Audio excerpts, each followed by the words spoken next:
bagong taon na bukas, ito po ang atin pong tatalakayin at atin pong pag-aaralan. Yung mga pasyang kinakailangan. Alam niyo po, pagka magbabagong taon, di ba? Ano po yung ginagawa ng marami pagka magbabagong taon? Merong New Year's resolution. Sinasabi niya sa bagong taon, bago maghiwalay yung taon, tatalon ako. Huwag lang sa building, para daw tumangkad. Pero mga kapatid, nakailang taon na po, hindi ba? Ginawa nyo naman yun, pero walang nangyari, no? Yun yung hindi magbabago. Yung ating mga height. Dahil kung na yan, yan na talaga yan.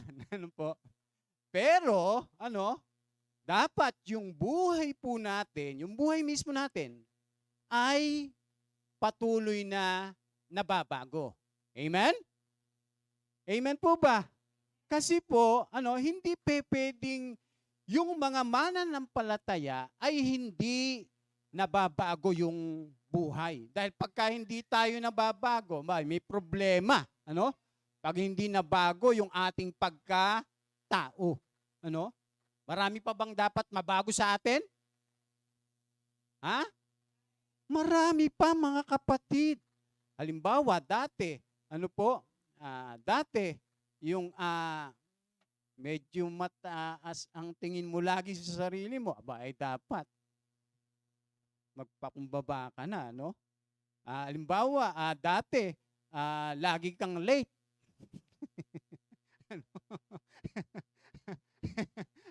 Sa susunod, dapat mabago yun. Pero pagka taon-taon na lang ganon, ay parang hindi nagbabago pagka ganon. May problema. At mahalaga po, na iyon ay atin pong baguhin. At iyan po ay nasa pagpapasya. Opo, mga kapatid. Sabi nga po rito, pagbabago. Ito po ang bukang bibig ng karamihan sa mga tao tuwing magsisimula ang bagong taon. At ito po ay dapat lamang sapagkat ang buhay ay hindi dinisenyo ng Diyos na manatili sa isang lugar at isang hitsura lamang. Sabi diyan, lahat ng nilikhang may buhay ay nagbabago. Ang dating mga bata, katulad natin, matanda na, Sabi diyan, ngayon ay matanda na. Ang dating mga bago, ngayon ay luma na, mga kapatid. Kaya sabi diyan, hindi po masama ang pagbabago kung ito ay tama at naaayon sa kalooban ng Diyos. Ito ay nararapat lamang sa lahat at lalong higit sa mga Kristiyano na nakipag-isa sa Panginoong Jesus. Iniaatas ang pagbabago sa ating mga mananampalataya sapagkat nais tayong iwangis ng lubos ng Diyos sa ating Panginoong Jesus. Nais ng Panginoong Jesus, nais ng Diyos na tayo'y iwangis sa ating Panginoong Hesukristo. Kaya hindi pwedeng yung mga mananampalataya ay hindi nababago, kahit unti-unti patungo sa wangis ng ating Panginoong Jesus. Pagka sinasabing tayo'y mga Kristiyano, mananampalataya, pero hindi tayo natutulad kay Kristo, may problema. Kaya nga ang tawag sa mga Christian, tagasunod ni Kristo. Ibig sabihin, kung ano si Kristo, kung ano yung pinag-uutos ni Kristo, paano namuhay ang Panginoong Hesukristo, paano mag-isip ang Panginoong Hesukristo, ano yung ginagawa ng Panginoong Hesukristo nandito sa lupa, dapat nawawangis po tayo dun. Amen? Kaya nga Christian . Ano yung ibig sabihin ng Christian? Christ-like.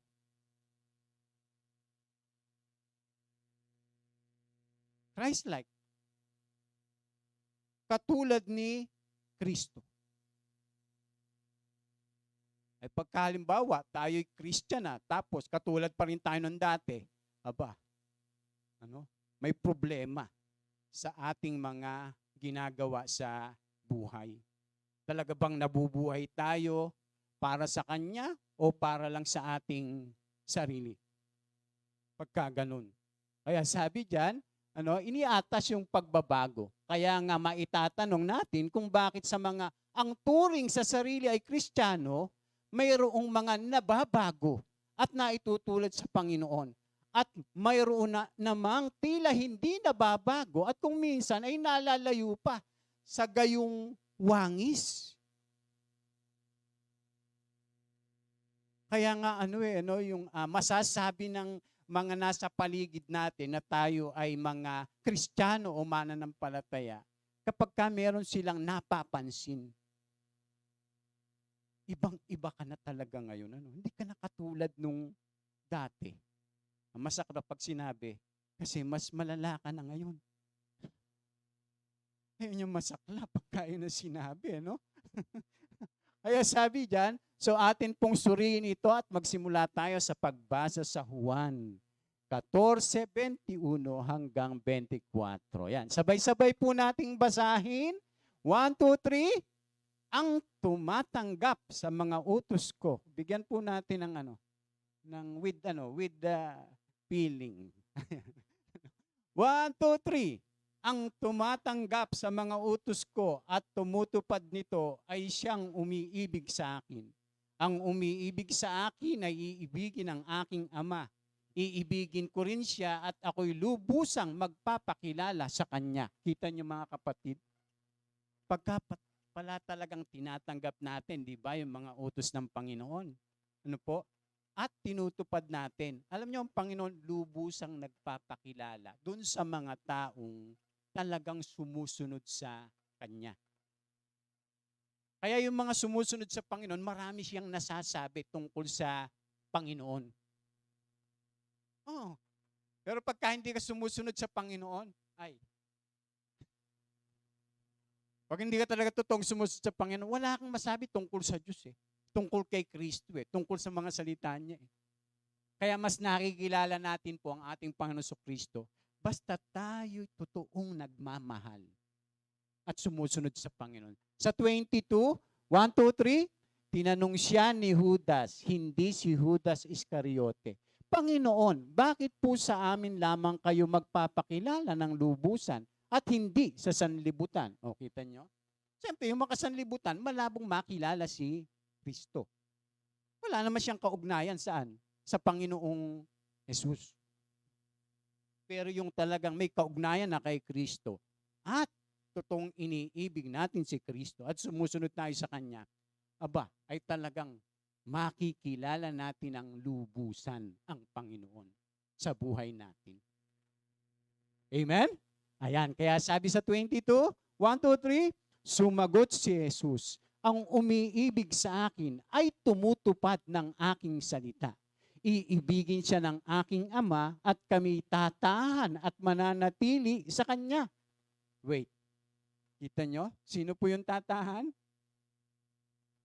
Ang Panginoong Yesus at ang Ama. Hindi lamang yan, pati yung Espiritu Santo. Pangako niya po yan doon sa mga umiibig at sumusunod sa Kanya. Sa 24, ang hindi tumutupad sa aking mga salita ay hindi umiibig sa akin. Ang salitang narinig ninyo ay hindi sa akin, kundi sa Ama na nagsugo sa akin. At alam niyo po iyan, pinagpapasyahan yan. Bakit? Utos po iyan ng Panginoon. Lahat ng utos ng Panginoon o ng turo ng ating Panginoong Jesucristo, magpapasya ka kung susundin mo o hindi. Kahit pa nga mga Kristiyano na tayo Pero kung talagang iniibig natin ang ating Panginoong Yesus, ang linaw po, tutuparin natin yung kanyang mga utos. Pero pagka yung sarili mo lang, di ba? At ang gusto mo lang i-please ay yung tao at hindi ang Panginoon, abay, ang gagawin mo ay yung makaka-please lang sa mga tao. Pero hindi yung makaka-please sa Panginoon. Amen? So kaya aaralin po natin ito mga kapatid. Ano po? Sabi po diyan, so ano po? Ano po ba yung mga pasyang kinakailangan gawin natin upang tayo ay mabago tungo sa kanyang wangis? Hindi po iyan kailangan ng katulad ng ginagawa ng marami pagka darating o maghihiwala yung bagong taon. Wala nang ginawa kundi mag New Year's resolution. Taon-taon na lang ganun ang kanilang New Year's resolution. Kinakailangan po talaga yan ay pagpasyahan. Ano po? Kaya sabi diyan, ano nga po ba yung mga pasyang kinakailangan gawin natin upang tayo mabago? Ano po? Patungo o tungo sa kanyang wangis. Unang-una, pagpasyahan natin kung sino ang higit na iibigin. Kailangan magpasya po tayo kung sino talaga ang higit na iibigin natin sa buhay na ito. Eh yun ang dakilang utos, di ba? Yung ibigin mo. Una, ang Diyos. Di ba? Lambong lakas, buong pag-iisip, buong mong puso at buong mong kaluluwa. Tapos pangalawa, ibigin mo ang iyong kapwa. Tapos pangatlo, may pangatlo ba? Wala na. Kasi ang sabi, ibigin mo ang iyong kapwa gaya ng pag-ibig mo sa iyong sarili. Pero mapapansin natin, tinatawag siyang pinakadakilang utos. Ang sabi, una, ibigin mo ang Diyos. Higit sa lahat. Pero nangyayari ba yun sa marami? Hindi. Kaya pinagpapasyahan po kung sino yung higit na mas iibigin natin. Ano po? Lubhang napakapayak po ng mga sinasabi ng Panginoong Yesus at ng Biblia tungkol sa pag-ibig sa Kanya at sa Ama.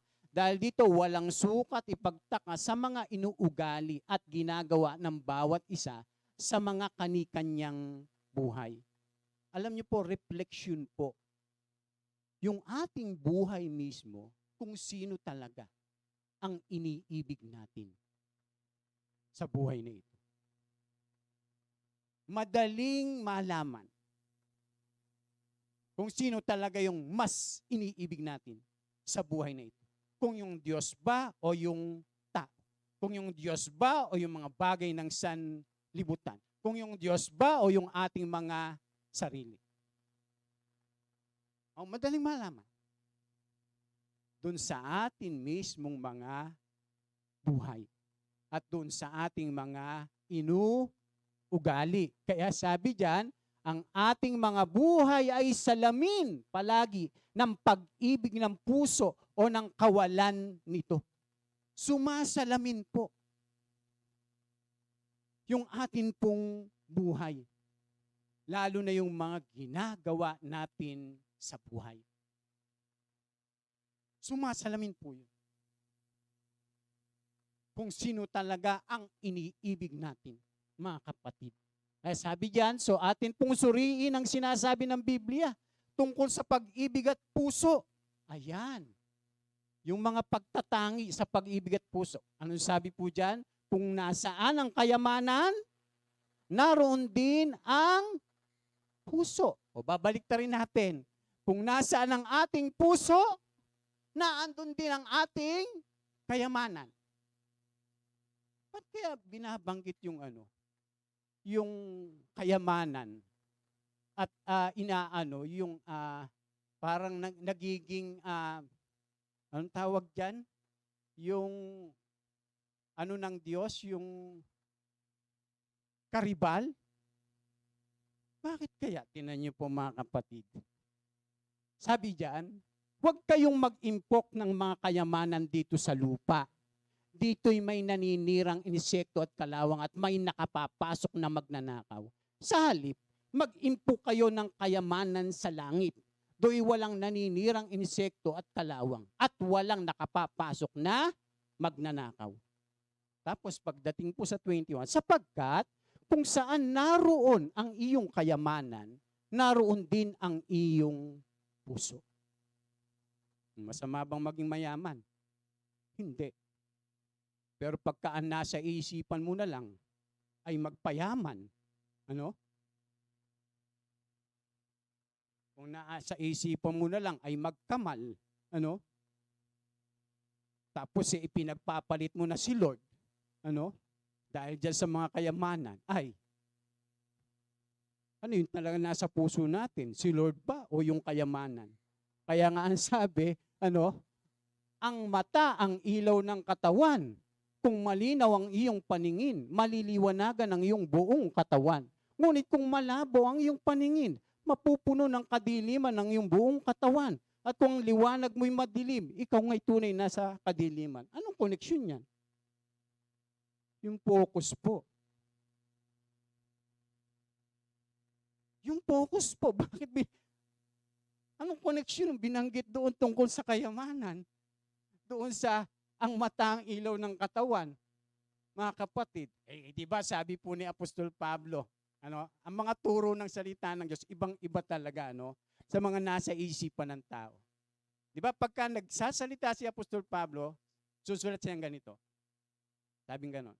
Sabi niya, ipako ninyo. Ano sabi? Set your affection on things above. Isa-isip nyo yung mga bagay na pang langit. Hindi yung mga bagay na pang lupa. Kita nyo po? Yun yung kaugnayan niyan. O, tapos si Apostol Pablo, eto na naman sasabihin. Sabi nga, ang aming paningin ay nakapako sa mga bagay na hindi nakikita. Hindi sa mga bagay na nakikita. So, ibig sabihin, mas higit. Hindi po masama na magkameron tayo ng ganito, ng ganire, ng ganyan. Hindi po masama yun. Pagka halimbawa, pinagpaguran mo yan, no? Pinagpagalan mo yan. Praise the Lord. Kaya lang, ano po, kung ang ginawa mo ay puro pagpapagal na lang, nagpakahirap ka lang, nagpakahirap, ano? At para ka naghahabol sa hangin, tapos kinamatayan mo na lang yung ganon. Aba, ano nangyari? Ang ginawa mong Panginoon, ang ginawa mong Diyos, at talagang nasa puso mo, ay yung mga kayamanan lang dito sa mundo. Kaya, yung focus po mga kapatid, yun po yung binibigyan diin po dyan ng ating Panginoong Jesus. Yung higit, na pinapahalagahan natin. Ano pa po? Walang puwang sa puso ng tao ang dalawang pag-ibig. Kaya nga iisa po yung puso. Hindi pwedeng meron kang isang puso, tapos meron kang dalawang iniibig na Diyos. Parang sa tao ba? Hindi pwede yun. Siguradong meron ka lang isang talagang higit na iniibig. Hindi pwedeng, hindi pwede sa Diyos, yung ganun. Di dapat nilagyan niya tayong dalawang puso. Tama, hindi? Ay, kaya nga po sinasabi ng Panginoon, tinan niyo po, ayan, basahin po natin. 1, 2, 3. Walang aliping makapaglilingkod ng sabay sa dalawang Panginoon, sapagkat kapoputan niya ang isa at iibigin ang ikalawa.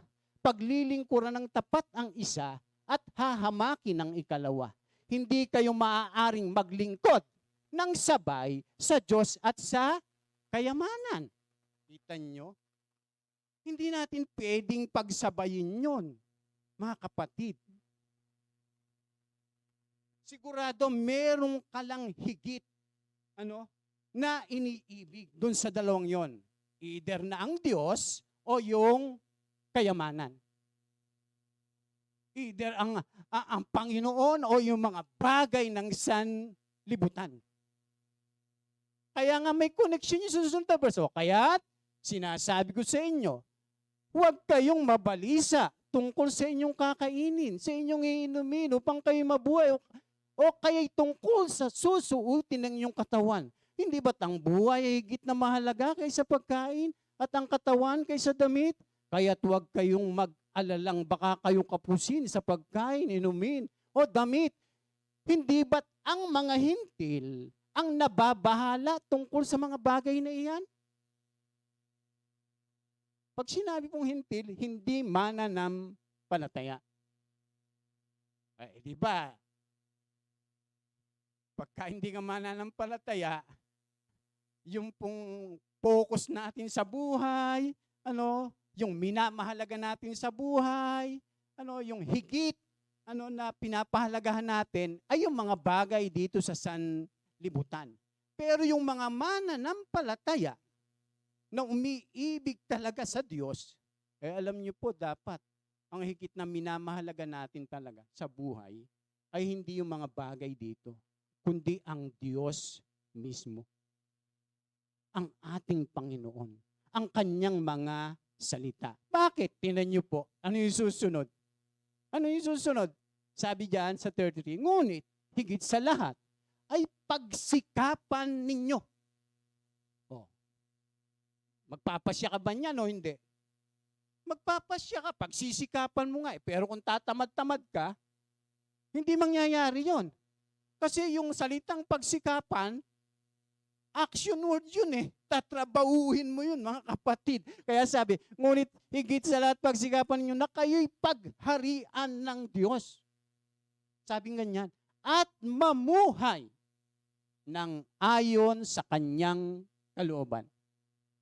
At ibibigay niya sa inyo ang lahat ng inyong pangailangan. Tingnan niyo po. Pag talaga palang susunod tayo at maglilingkod sa Panginoon, ay hindi tayo pababayaan ng Diyos. Amen? Opo. Siya na nga ako eh. Ibibigay niyo yung mga pangangailangan. O ano yung basic needs? Pagkain, inumin at damit. Ayun, nabanggit. Di ba yun yung basic needs ng tao? Kaya ang sabi, basta tayo'y sumunod sa Kanya, paghariin natin siya, unahin natin siya. Pastor, malakas pa naman ngayon, linggo ngayon, lalo na, dispiras ng Pasko, ng bagong taon. Parang gusto nang magpasko ka agad Doon nga nalalaman alam niyo po mga kapatid, kung talagang ano yung higit na minamahalaga natin sa buhay. Yung higit na minamahal natin. Lalo na pag-araw ng linggo. Opo. Pag talagang mahal natin ang Diyos, mga kapatid, pag talagang iniibig natin ang Diyos, ay, pararangalan natin siya sa buhay natin. Ipi-please natin siya. Kaya lang ngayon, ngayon, dahil dispiras ng bagong taon, mga ang tao ngayon? Busy. Yun. Pero pag mahal talaga natin ang Diyos, tsaka na muna yan, may hapon pa naman eh. Ganun lang kasimple yun. Kung talagang mahal natin ang Panginoon, ay Lord, basta para sa iyo, hindi ako papadala dito sa mga katulad ng mga taong ito. Gusto kong ikay purihin, pasalamatan sa buhay ko, lalo na't buhay pa ako ngayon, magbabagong taon na. Amen! Dahil yung iba, hindi na nakaabot. Kaya ang dami nating dapat ipagpasalamat sa Diyos. Sa buhay. Kung malusog ka ngayon, praise God! Pasalamatan natin sa Panginoon yan. Mamayang gabi. Pagka tayo nanalangin, Lord, salamat. Inabot na naman ako ng panibagong taon. Samantalang yung iba, wala na. Mga kapitbahay namin, kaibigan, kakilala. Pero eto po ako ngayon. Yung buhay ko, habang nabubuhay ako, dalangin ko na, gamitin mo ako.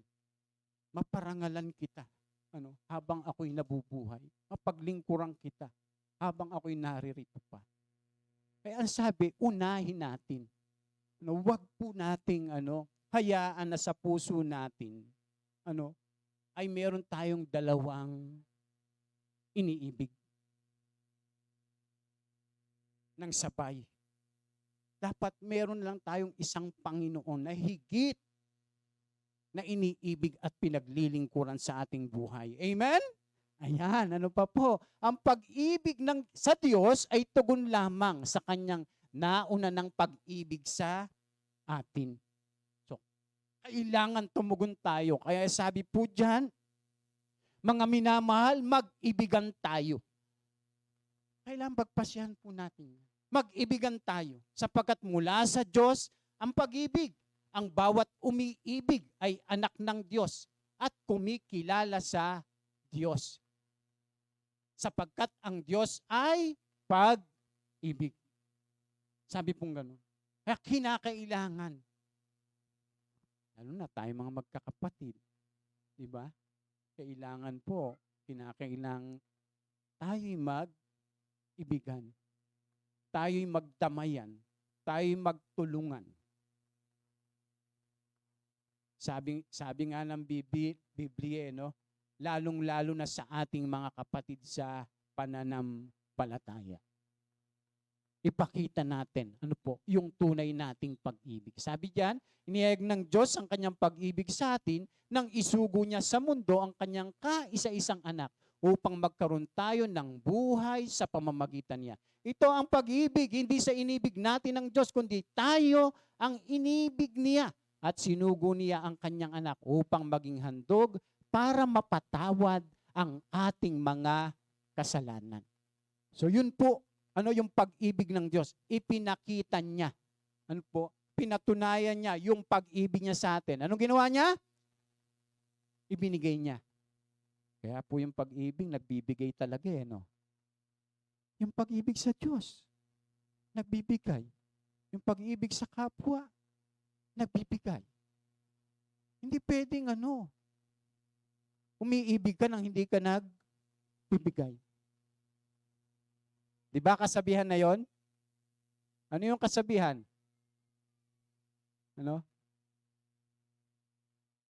May kasabihan na pwede tayong magbigay ng walang pag-ibig. Pero hindi tayo pwedeng umibig nang hindi tayo nagbibigay. Amen? Kasabihan po yun, mga kapatid. Kaya hindi pwede na sa buhay natin, kung tayo'y umiibig sa Diyos, wala tayong ibinibigay sa Diyos. Wala tayong ginagawa para sa Diyos. Wala tayong iniaalay para sa Kanya. Ay, hindi pwede yun. Hindi pwede yun. May ebidensya po ang pag-ibig. Ano yung ebidensya? Yung gawa. Ano sabi nga? Mga anak, huwag kayong umibig sa pamamagitan ng salita o wika lamang. Ipakita nyo ang tunay ninyong pag-ibig sa pamamagitan ng gawa. Pero yan po'y tugon lamang sa pag-ibig ng Diyos. Ano pa po? Ang pag-ibig natin sa Panginoong Yesus ay pinapatibayan ng ating kagustuhang sumunod sa Kanya at sa Kanyang mga iniuutos. Kaya nga ang sabi, ang tumatanggap sa mga utos ko at tumutupad nito ang siyang umiibig sa akin. Yun po yung lagi nating tatandaan. Kaya hindi pwedeng sabihin na tayo mga Christian, mananampalataya tayo, tapos hindi natin sinusunod yung salita ng Diyos. Ay, dinadaya po natin na sarili natin. Sasabihin natin na tayo mananampalataya. Tapos hindi natin inia-apply kung ano yung sinasabi ng salita ng Panginoon. Ay, dinadaya natin ang ating sarili. Ang tunay na nagmamahal sa Panginoon ay sumusunod sa mga salita ng Diyos. Dahil yun nga yung ebidensya. Kaya nga ang sabi, ang umiibig sa akin ay iibigin ng aking Ama, iibigin ko rin siya at ako'y lubusang magpapakilala sa Kanya. Masarap ano? Magiging ano kayo ni Lord? Close. Totoo po mga kapatid. Pagka iniibig po talaga natin ng Panginoon, di ba, susunod tayo sa Kanya. Si Lord magiging close sa iyo. At ikaw magiging close kay Lord. Alam nyo, yung close lang ang magpakilalang mabuti. Opo. Pagka close na kayo. Bakit? Kasi ino-open nyo yung sarili nyo sa isa't isa. Ganun po ang Panginoon. Kaya nakikilala natin siya ng lubos. Ano pa po mga kapatid? Ano nga po ba ang mga pasyang kinakailangang gawin natin upang tayo mabago tungo sa Kanyang wangis? Pagpasyahan kung alin ang higit na pagtutuunan ng isip. Opo. Sige, ang pagtuunan mo ng isip, mga bagay sa sanlibutan, ano mangyayari sa'yo? Makasanlibutan. Sige, unahin mo ang Panginoon. Siyempre, ano mga gagawin mo? Mga bagay na langit. Pinagpapasyahan po yan. Hindi pwede po mga kapatid na iniaasa natin sa Diyos. Yung gusto mo na gawin mo para sa Diyos mo rin iaasa? Ay, mga kapatid, tandaan po natin palagi na ang Diyos ay merong mga utos. Meron po siyang mga utos. Meron siyang mga turo. Meron siyang mga aral. Hindi pwede na pinapakinggan mo lang yon. Magpapasya ka na iyon ay iyong susundin. Halimbawa, katulad sa pag-iisip. Tingnan nyo, itinuturo ng salita ng Diyos yung tungkol sa puso, itinuturo ng salita ng Diyos yung tungkol sa isip. Tingnan nyo po ha, sabi diyan, kung sa puso nabubuod ang ating pag-ibig, sa isip naman nakakatha ang mga pamamaraan at mga paggawa sa buhay. Kasi kung ano yung nasa isip mo, yun yung mga ginagawa mo Kaya sabi diyan, hindi maaring paghiwalayin ito. Nagkakaroon ng pingkian at digmaan ng puso at isip ng tao kapag hindi nabago at naturuan ang isip na sumunod sa puso. Nawawalan ng saysay ang pagbabagong puso kung hindi naman mababago rin ang isip. Mga kapatid, kaya sabi diyan, ito yung dahilan kung bakit kailangang baguhin, hindi lamang ang iniibig ng ating mga puso, kundi ang nilalaman at tinutuunan rin naman ng ating mga isip, mga kapatid. Kaya mahalaga po, na binabago natin ang isip natin sa pamamagitan ng salita ng Diyos. Siyempre, kung ano pong pinagtutuunan natin, yan yung magiging buhay natin. Halimbawa, nasa isip mo, puro trabaho. Nasa isip mo, yung yumaman, magpayaman. Ano po? Basta't kung ano yung pinagtutuunan ng isip mo, yan. Ang mag-aano sa'yo? Mamaneho. Mga kapatid, kaya sabi po ng Biblia, magpanibagong isip sa halip na umayon lamang sa pag-iisip ng mundo. Ano sabi ng Biblia? Sikat na sikat po ito Ano sabi diyan? Kaya nga mga kapatid, alang-alang sa masaganang habag ng Diyos sa atin, ako'y nakikiusap na ialay ninyong inyong sarili bilang isang handog na buhay, banal at kalugod-lugod sa Diyos. Ito ang karapat-dapat na pagsamba ninyo sa Diyos. Tapos pagdating sa 2, huwag kayong makiayon sa takbo ng mundong ito. Mag-iba na kayo sa pamamagitan ng pagbabago ng inyong pag-iisip. Sino magbabago? Hindi, ang Diyos.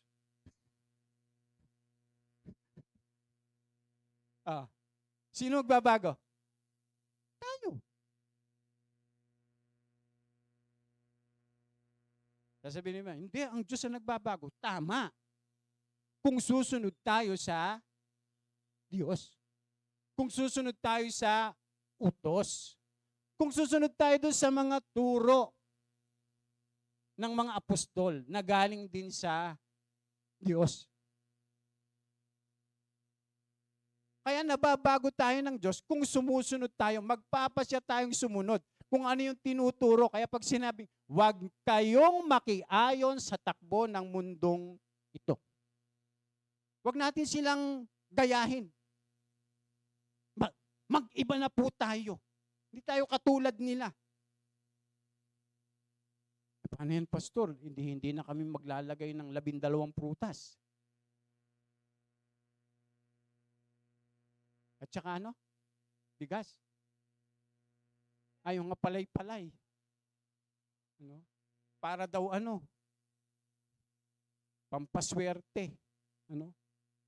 Tapos lalo na matindi yung ano, yung magpapaputok, pangpaalis ng malas. Ay lalong minalas, ay naputulan ng daliri. Huwag po tayong sumunod sa mga ganun. Huwag tayong maniwala doon sa mga ganung tradisyon. Kung ano meron dyan sa nabili natin, pasalamat tayo. Hindi yung, Lord, sana 12 prutas din yung maihanda ko. Bakit? May sinabi ba ang Panginoong Yesus, ang Diyos, pagka magbabagong taon, maghanda ka ng 12 prutas? Meron pang ganong utos? Wala. Ang utos, tingnan nyo, ang turo. Ang sabi doon sa unang pinag-aralan natin, ang turo ng Panginoon, sabing ganon, unahin ninyo ang kanyang kaharian at lahat ng bagay na kailangan ninyo ay idaragdag niya sa inyo. Tingnan nyo po ha, kailangan buksan natin yung isip natin sa salita ng Diyos eh. Dapat ganun po tayong mag-isip. Ganun natin gagawin yung sinasabi ng salita ng Panginoon. Hindi yung katulad na pag-iisip ng mga makasanlibutan, na umaasa sa swerte, umaasa sa loto, umaasa sa sa tradisyon. Ay mga kapatid, huwag po tayong magtiwala o manalig sa bilog. Sa halip, manalig tayo kay Lord. Kasi ang lahat ng bagay ay ang Diyos ang nagkakaloob. Amen? Sa Kanya galing yon. Hindi doon sa mga bagay po na yon. Kaya kailangan baguhin lang po natin yung ating mga pag-iisip. Lalong-lalo na po, huwag na tayong umayon. Sumabay sa kanila. Magbago na tayo ng ating pag-iisip. Kaya pagka yung mga kumari mo, kumpare mo, kaibigan mo, kasama mo sa trabaho, classmate mo, makasanlibutan, ay huwag mong gayahin yun. Dapat tayo ginagaya nila. Amen? Dapat tayo yung umaakay sa kanila. Hindi tayo yung aakay nila. Problema talaga pagka ganun. Pag hindi tayo magbabago ng isip, ay ganun nga mangyayari sa ating buhay. Lalo ngayon, magbabagong taon. Magbago na po tayo. Amen? Baguhin natin yung takbo ng ating pag-iisip. Ang maging kaisipan po natin, gaya ng sinasabi po, ng salita ng ating Panginoon. Ano pa po? Sabi diyan, kung ano ang isip, yun ang buhay. Tingnan nyo, mapalad ang taong hindi nakikinig sa payo ng masama at hindi sumusunod sa masama nilang halimbawa. Hindi tayo nakikiayon. Dapat sila yung nakikiayon sa atin. Sila yung nadadala natin. Tayo yung nang-i-impluwensya sa kanila. Hindi sila yung nang-i-impluwensya sa atin. Yung iba nagpapa-impluwensya pa. Kaya nga sabi ng salita ng Diyos, ilaw kayo. As in kayo ng sanlibutan. Amen! Dapat nagbibigay ka ng liwanag sa kanila. Nasa kadiliman, sumasabay ka dun. Mga kapatid, kaya sabi dyan, hindi siya nakikisama sa mga kumukutya at hindi nakikisangkot sa gawain ng masama. Minsan may mga Christian pa yata, Lord, ngayon lang po ha. Minsan lang po to, no? Di naman kami nakikita ni pastor. di nga namin kayo nakikita eh. Ang Diyos naman eh. Ano? Kaya pagka nagsimba ka na naman, sasabihin nyo, parang nakita ko ni pastor. At alam yata ni pastor yung ginawa ko. Bakit sinasabi niya yun? Meron bang nakakaligtas sa salita ng Diyos? Meron bang nalilihim sa Diyos? Kaya pag nagsasalita, o sinasalita yung salita ng Diyos, pinapangaral, lahat nakikita niya. Alam niyo kung bakit? Kasi itinutuwid niya tayo. Opo. Itinutuwid niya tayo. Tandaan natin na ang salita ng Diyos parang ano yan? Salamin. Ang salita ng Diyos parang salamin yan. Makikita mo sarili mo. Pag nakikinig tayo ng salita ng Diyos, makikita natin sarili natin. Ganyan po yung salita ng Panginoon. Hindi pwedeng hindi mo makikita yung sarili mo. Pag nakikinig tayo ng salita ng Diyos. Ikaw naman, pilit mong parang tinatakpan. Pero hindi po mangyayari yun. Kaya sabi po dyan, sa halip, ano sabi? Kasiyahan niyang sumunod sa kautusan ni Yahweh. Binubulay-bulay niya ito sa araw at gabi. Saan natin pagbubulay-bulayan yan? Sa ating isip. Sa ating isip. Ay mahalaga kung ano yung isip, yun yung buhay.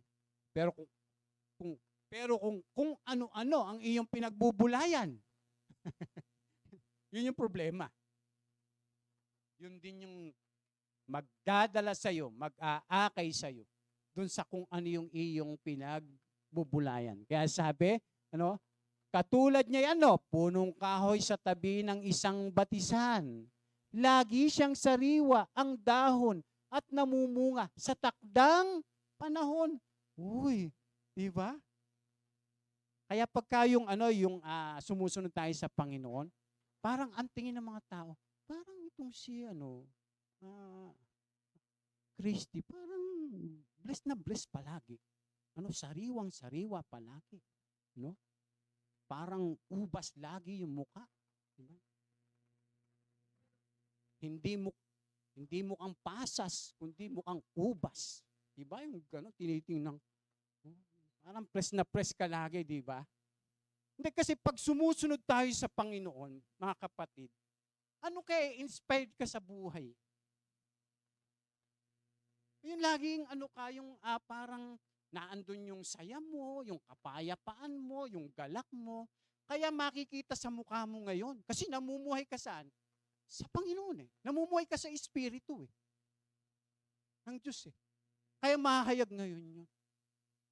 Laging ang gandang-ganda mo, no? Laging ang gwapo-gwapo mo, no? Hindi katulad pagka hindi ka sumusunod sa Panginoon.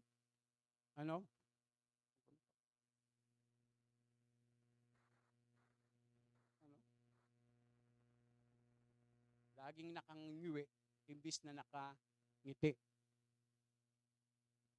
Iba po pagka tayo'y sumusunod sa Panginoon. Bakit pa sasabihin yan? Sabi dyan, katulad niya'y punong kahoy sa tabi ng isang batisan. Laging sariwa ang dahon at namumunga sa takdang panahon. Bakit ba sasabihin yan kung hindi totoo yan?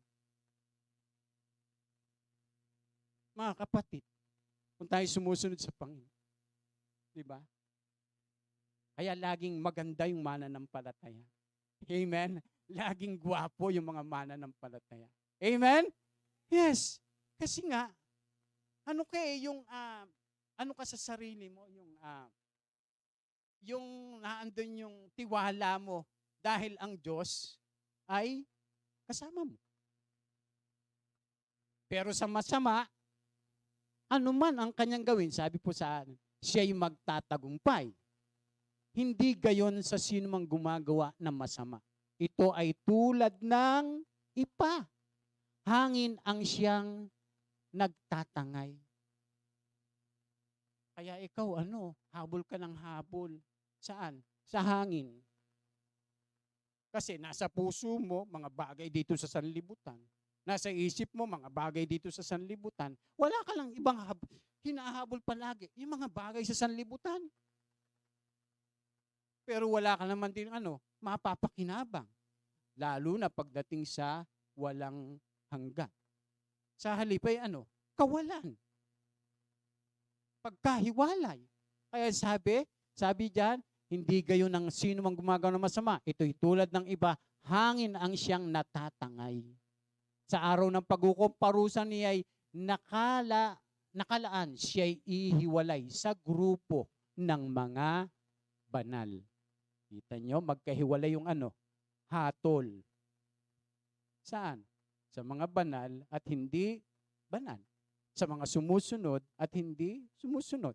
Sa mga masama, at mga namumuhay para sa ating Panginoon. Kaya sabi diyan, sa taong matuwid, si Yahweh ang pumapatnubay. Ngunit ang taong masama, kapahamakan ang hantungan. Kaya mahalaga na yung ating isip ay ating baguhin. Kasi diyan namumugad ang demonyo. Opo. Stronghold yan ng masama. Pag yung isipan po natin ay hindi natin babaguhin. Pag ipapako natin yung isip natin sa sanlibutan, yung puso natin sa sanlibutan, sigurado. Yun ang magiging buhay po natin. Pero kung ang isip po natin, ay itutuon po natin sa mga bagay na maka-Diyos, anong sabi ng Biblia?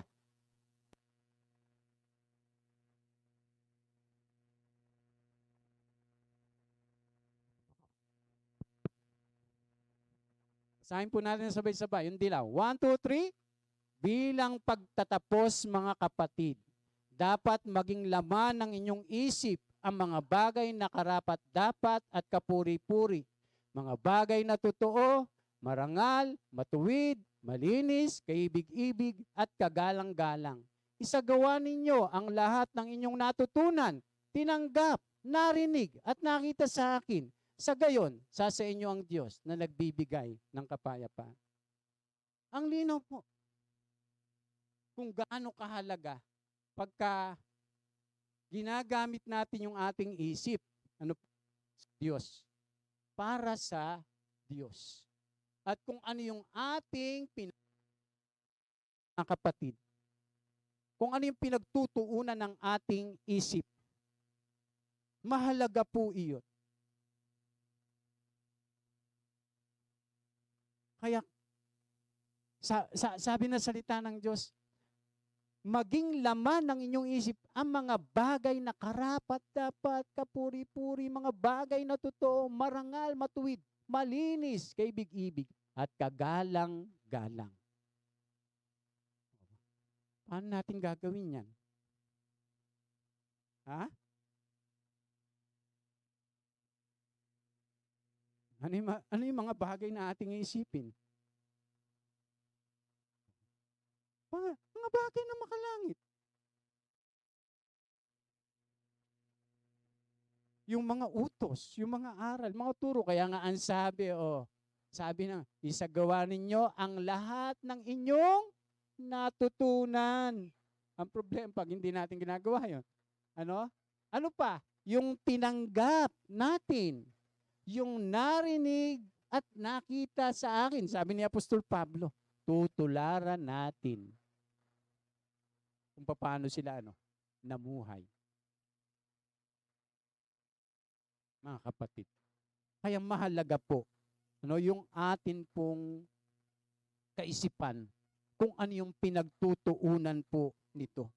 Kaya kinakailangang pagpasyahan kung alin yung higit na pagtutuunan ng isip. Pagpasyahan kung ano po, yung higit na ating iibigin.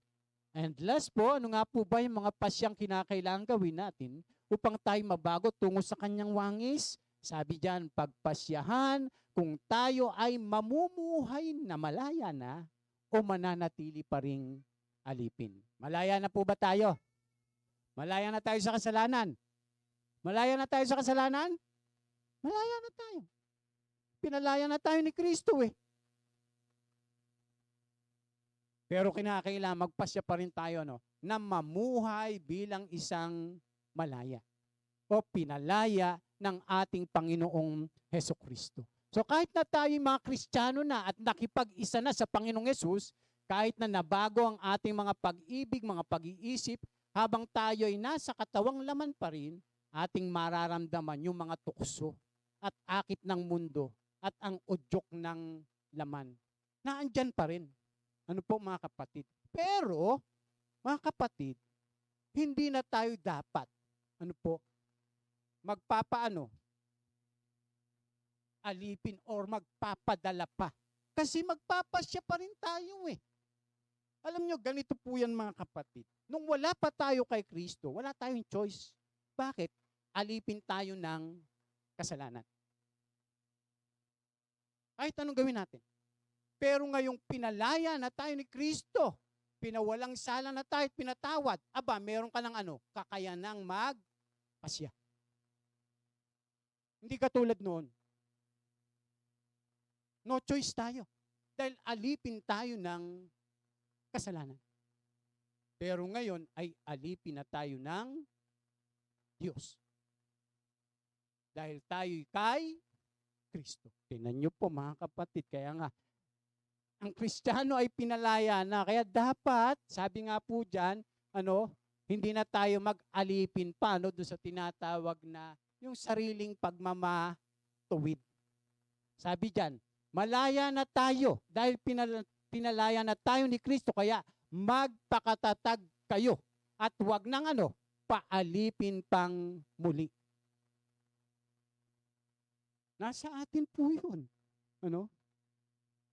Kung tayo'y magpapakatatag ba o hindi, o kung tayo magpapaalipin pang muli.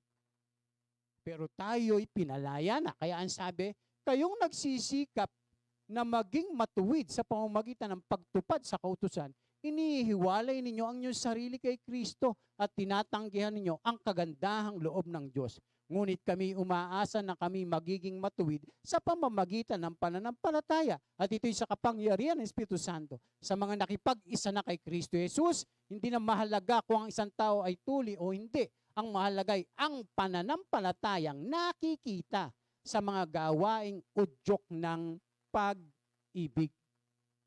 Yung mga mananampalataya, mga kapatid, ay nabubuhay na doon sa biyaya ng Diyos, sa kagandahang loob ng Diyos, kaya tayo ngayon ay nakakapamuhay ng matuwid.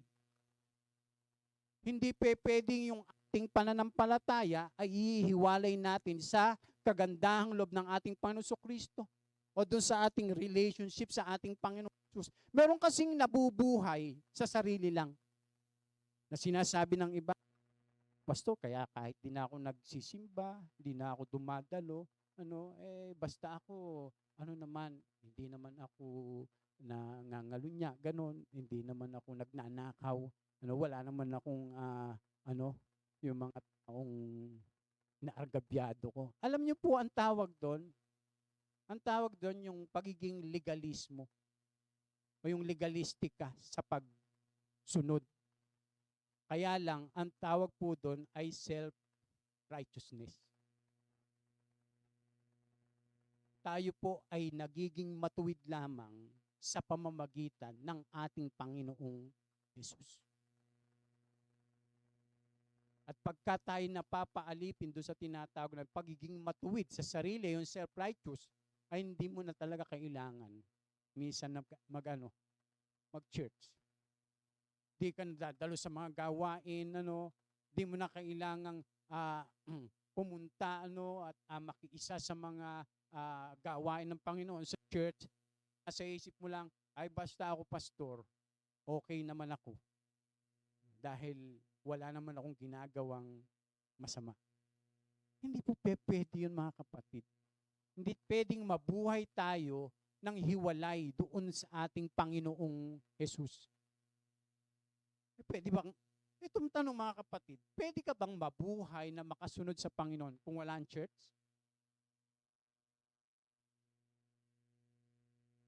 Mga kapatid, sige.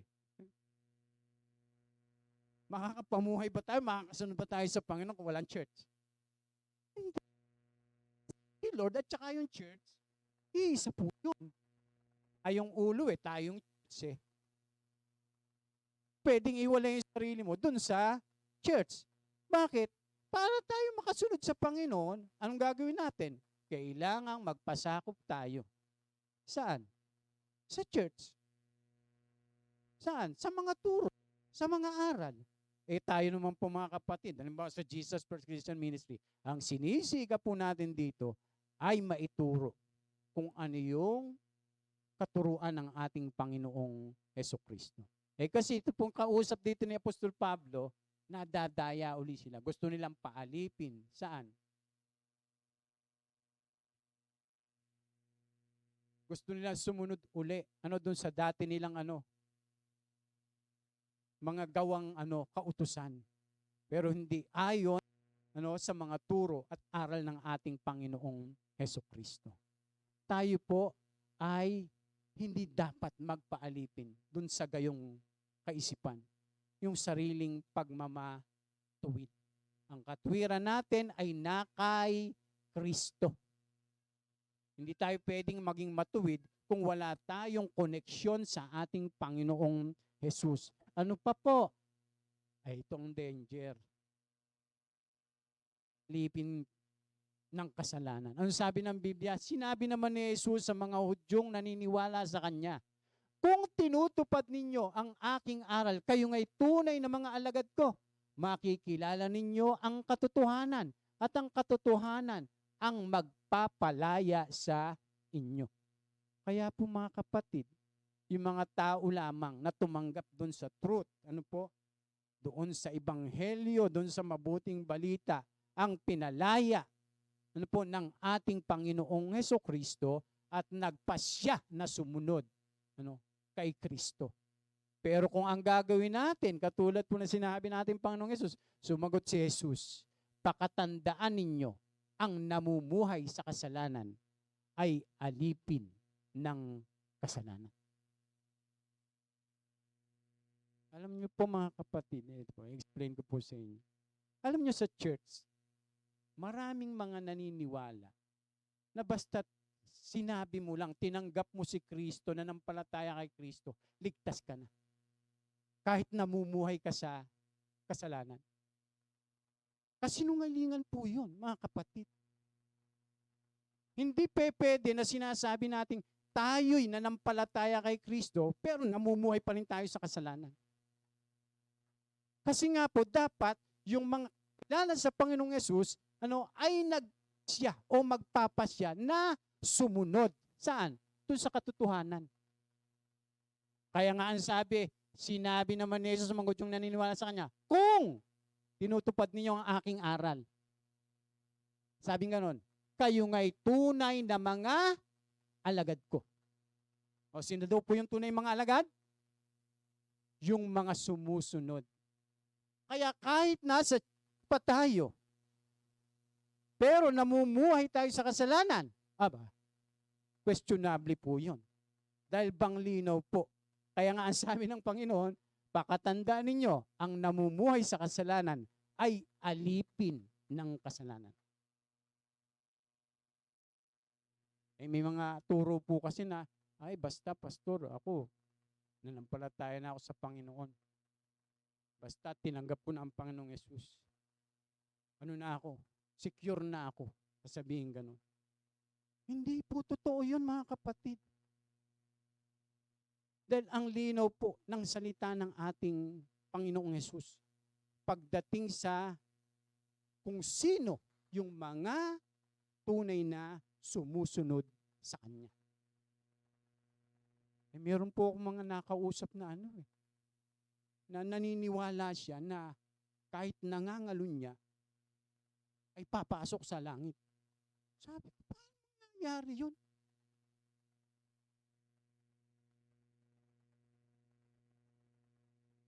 Paano? Kasi nga, ang paniwala ng iba, yung ginawa daw ni Kristo, yung kasalanan mo ng past, present, at saka future, pinatawad na.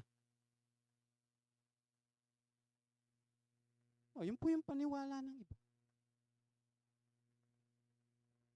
Halimbawa, nagkasala ka at gumagawa ka ng kasalanan, pinatawad na yun ng Diyos. Ay mga kapatid, ingat po tayo sa mga ganung doktrina. Ang linaw naman, ang namumuhay sa kasalanan ay alipin ng kasalanan. Ang namumuhay sa katwiran ay alipin ng Panginoon. Tingnan niyo po. Sabi, ang Kristiyano tunay na umibig ay magtatagumpay. Malapit na po tayo. Last na po ito, mga kapatid. So, kanina tayo alipin dapat? Sinasabi ko sa inyo, ng Espiritu ang gawin ninyong patnubay sa inyong buhay at hindi kayo magiging alipin ng hilig ng laman. Kita niyo po? Ang linaw po, no? Na kapag tayo'y namumuhay sa Espiritu, ay hindi tayo maalipin ng hilig ng laman.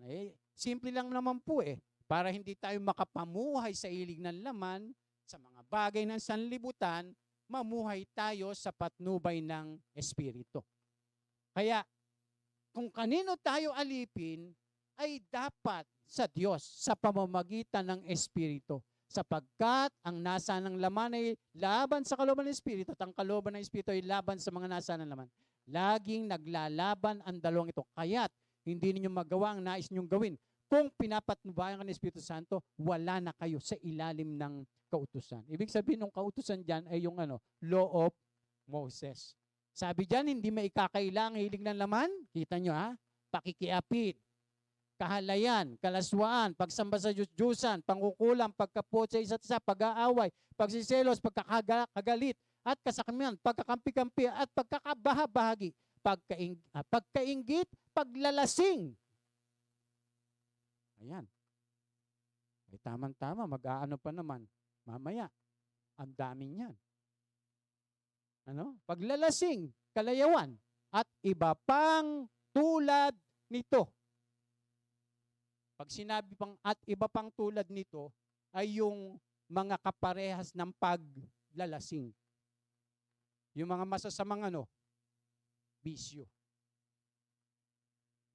At tulad po ng halimbawa, yung uso yung marijuana, yung shabu. Sabi ng mga pilosopo, pastor, wala naman sa Biblia. May sinabi pa na bawal mag-shabu. May sinabi pa bawal mag-marijuana. Kung mo ba hindi nilagay sa Biblia na bawal, pwede na.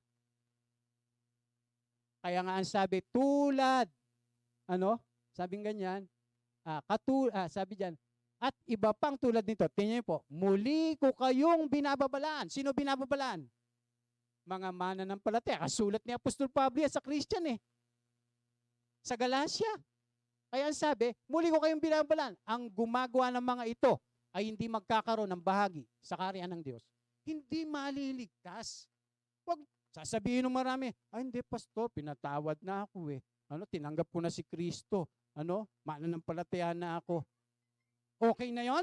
Ay hindi po. Sa Biblia, yung mga nanampalataya, nagsisi yun. Yung mga nagsisi, totoong nanampalataya yon. Kaya nga nababago yung buhay. Tinatalikuran yung kasalanan. Hindi na siya alipin. Naging alipin na siya ng Espiritu. ng Diyos. Kaya nga namumuhay na siya sa patnubay ng banal na Espiritu. Kaya ang sabi, subalit ang bunga ng Espiritu. Sinong Espiritu? Ng Diyos. Kaya ang sabi ay pag-ibig, kagalakan, kapayapan, katyagaan, kabaitan, kabutihan, katapatan, kainahunan, pagpipigil sa sarili, walang batas, laban sa mga ito. At pinatay na ng mga nakipag-isa kay Kristo Jesus ang kanilang makasariling pagkatao, pati na ang mga masasamang hilig nito. Tingnan niyo po. Yun po yung nagagawa ng pamumuhay sa Espiritu ng Diyos. Pinapatay nito yung mga gawa ng laman at gawaing makasanlibutan. Kaya ang sabi diyan, kung ang Espiritu ang nagbibigay buhay sa atin, siya rin ang paghariin natin sa ating buhay. Ano sabi? Huwag na tayong maging palalo, huwag na nating galitin ang isa't isa, sabing ganun, at huwag na rin tayong mag-inggitan bilang mga mananampalataya. Amen? Kaya mga kapatid, ano po yung mga pasyang kinakailangan gawin natin upang tayo mabago tungo sa kanyang wangis, lalo na sa bagong taon? Sabi diyan, ano po? Pagpasyahan natin kung sino yung higit na iibigin natin, pagpasyahan natin kung alin yung higit na pagtutuunan ng ating isip, at pagpasyahan natin kung tayo nga po ba ay mamumuhay pa o mamumuhay ng malaya o mananatili pa ring alipin. Amen? Palakpakan po natin ang ating Panginoon. Po, makatulong po ito sa panibagong taon. Ano po, na atin pong tatahakin na ipagkakaloob muli sa atin ng Diyos.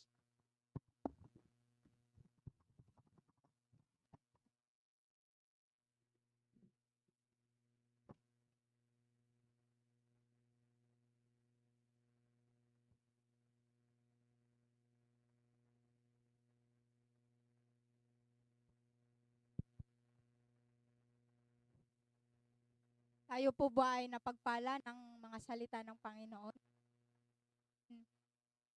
Ngayon naman po ay dadako po tayo sa isang bahagi ng ating pagsamba sa ating Panginoon. Makibukas po kayo sa akin sa Kawikaan, chapter 3, verse 9.